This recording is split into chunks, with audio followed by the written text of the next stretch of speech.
نحمده ونصلي على رسوله الكريم اعوذ باللہ من الشیطان الرجیم بسم اللہ الرحمن الرحیم والصلاة والسلام علیک یا سیدی یا رسول اللہ وعلی آلک واصحابک واہل بیتک یا سیدی یا نور اللہ۔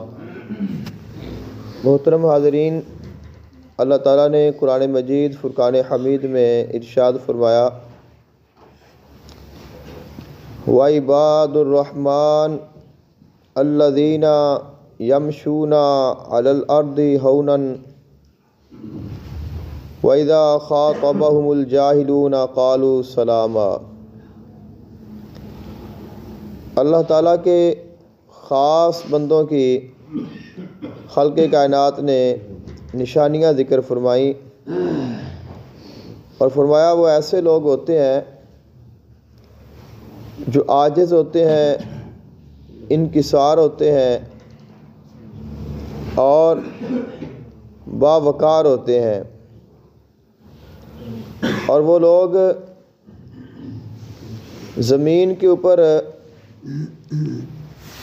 عاجزی اور انکساری کے ساتھ رہتے ہیں اور کسی کے ساتھ وہ بالکل الجھتے نہیں ہیں۔ ماہ رجب المرجب جاری اور ساری ہے اور آج 3 تاریخ ہے، کل 4 رجب المرجب ہوگی، تو کل کے حوالے سے 1-2 چیزیں آپ کی خدمت میں ذکر کرنی ہے۔ 4 رجب المرجب یہ یوم سلاطین اربعہ ہوتا ہے۔ اللہ تعالیٰ نے اس نظام کائنات کو چلانے کے لیے اور باطنی طور پہ اس سارے نظام کے اوپر کچھ اپنے خاص بندوں کو مقرر فرمایا ہے جن کو رجال الغیب کہا جاتا ہے، اور رجال الغیب کا ذکر احادیث مبارکہ میں بھی موجود ہے۔ یہ نہیں ہے کہ یہ کوئی کہانی ہے، یہ حقیقت ہے۔ حضور اکرم عالم صلی اللہ علیہ وآلہ وسلم نے ارشاد فرمایا اگر کوئی بندہ کہیں جنگل میں ہو، بیابان پہ ہو اور وہ رستہ بھول جائے تو وہ اس طرح کا ہے کہ اے رجال الغیب میری رہنمائی کرو، تو وہ لوگ اس بندے کی رہنمائی کریں گے اور اس کو رستہ بتا دیں گے۔ یعنی یہ جو رجال الغیب ہیں ان کا ذکر حضور اکرم عالم صلی اللہ علیہ وآلہ وسلم نے خود ارشاد فرمایا ہے، اور ان کی جو تعداد ہے وہ 1002 ہے۔ یہ مستقل ایک انسان نہیں رہتا، لوگ بدلتے رہتے ہیں لیکن ان کا مقام اور ان کا نام سیم ہی رہتا ہے۔ اور ان جو 1002 رجال الغیب ہوتے ہیں ان کے 4 سردار ہیں، چونکہ 4 جہتیں ہیں، 4 سمتیں ہیں۔ تو مشرق میں جو اللہ تعالیٰ کا خاص بندہ ہوتا ہے اور جس کی ذمہ داری ہوتی ہے اس کا نام خواجہ عبد الرحیم مشرقی ہوتا ہے، اور جو مغرب میں ہوتے ہیں ان کا نام خواجہ عبد الکریم مغربی ہوتا ہے، اور جو شمال میں ہوتے ہیں ان کا نام خواجہ عبد الرشید شمالی ہوتا ہے، اور جو جنوب میں ہوتے ہیں ان کا نام خواجہ عبد الجلیل جنوبی ہوتا ہے۔ یعنی مستقل ایک شخص نہیں ہوتا، لیکن جو اس مقام پہ فائز ہوگا اس کا نام خواجہ عبد الرحیم ہوگا، خواجہ عبد الجلیل ہوگا، خواجہ عبد الکریم ہوگا اور خواجہ عبد الرشید ہوگا۔ تو یہ جو 4 ہوتے ہیں یہ ان تمام رجال الغیب کے سردار ہوتے ہیں۔ رجال الغیب کی عملیات میں، وظائف میں، روحانیت میں، اعمال میں بہت زیادہ اہمیت ہے۔ وہ لوگ جو اعمال وغیرہ کرتے ہیں وہ اس کا بڑا خیال رکھتے ہیں اور ان کی سمت روزانہ کے لحاظ سے وہ چیک کرتے ہیں اور اس کے اعتبار سے پھر عمل کرتے ہیں تو اس کی تاثیر زیادہ ہوتی ہے۔ بعض دفعہ یہ بھی ہوتا ہے اگر ان کا خیال نہ کیا جائے تو عمل کرنے والا کا عمل اس کے اوپر الٹا بھی پڑ جاتا ہے۔ بہرحال یہ ہمارا ٹاپک نہیں ہے۔ تو یہ جو 4 ہیں ان کا یوم وصال ہے 4 رجب المرجب، اور ان کا یوم پیدائش بھی 4 رجب المرجب ہے۔ تو 4 رجب المرجب کو اگر ان کی فاتحہ دلائی جائے تو اس کے ساتھ رزق میں بڑی کشادگی ہوتی ہے۔ ان کے نام پہ فاتحہ دلانا، ان کے لیے ایصال ثواب کرنا، اس کے ساتھ جو بزرگان دین ہے وہ فرماتے ہیں کہ جو بندہ ان کی فاتحہ دلاتا ہے 1 سال تک اللہ تعالیٰ اس کی برکت سے اس کے رزق میں کشادگی فرماتا ہے۔ اور ان کے وسیلے سے دعا کی جائے تو علماء فرماتے ہیں کہ اللہ تعالیٰ اس انسان کو 1 سال تک کسی ایسی مصیبت یا پریشانی میں مبتلا نہیں کرتا کہ جس سے وہ نکل نہ سکے، ایسی اس کے اوپر کوئی بیماری لاحق نہیں ہوتی جس کا علاج نہ ہو سکے۔ یعنی بیماریوں سے، پریشانیوں سے اور تنگی سے اللہ تعالیٰ اس کی حفاظت فرماتا ہے۔ تو اور بھی ماہ رجب المرجب میں بہت سارے کمالات ہیں۔ تو یہ کل کے دن کا ایک خاص نام ہے، ایک خاص عمل ہے جو میں نے آپ کا ذکر کیا ہے۔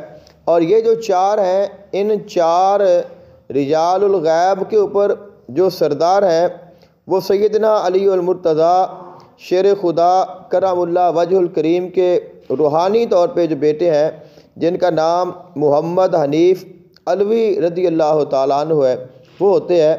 تو ان کی فاتحہ کا جو طریقہ ذکر کیا گیا ہے وہ کوئی اتنا مشکل نہیں ہے، بس تھوڑا سا اہتمام کرنا ہے۔ اس کے لیے کیا کرنا ہے کہ آپ نے 4 روٹیاں روغنی بنانی ہے، یعنی گھی والی۔ اگر آپ کو دستیاب ہو تو آپ دیسی گھی کی بنا لیں، نہ ہو تو جو بھی آپ کے پاس ہو 4 روٹیاں بنائیں، اور آپ نے ان روٹیوں کا آپ نے مالیدہ بنا لینا ہے، یعنی ان کو پکانے کے بعد آپ نے ان کو توڑ کر ان کا مالیدہ بنا کر 4 برتنوں میں، پیالیوں میں رکھ لینا ہے۔ اور اس کے بعد آپ نے 4 چاہے پیالے ہوں، چاہے کپ ہوں، چاہے گلاس ہوں، آپ نے شربت کے بنا لینے ہیں۔ اب چونکہ ٹھنڈ ہے تو آپ دودھ کے بھی 4 پیالے بنا سکتے ہیں، 4 کپ رکھ سکتے ہیں، ان میں تھوڑی سی آپ شکر یا چینی ڈال لیں۔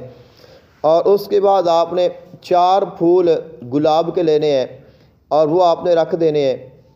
اور اس کے ساتھ آپ نے 4 اگر آپ کے پاس عطر ہوں تو وہ رکھ دینے ہیں، یعنی 4 روٹیاں ان کا مالیدہ اور 4 پھول اور 4 عطر، اور اس کے ساتھ 4 جو کپ ہیں وہ دودھ کے، شربت کے آپ نے رکھنے ہیں۔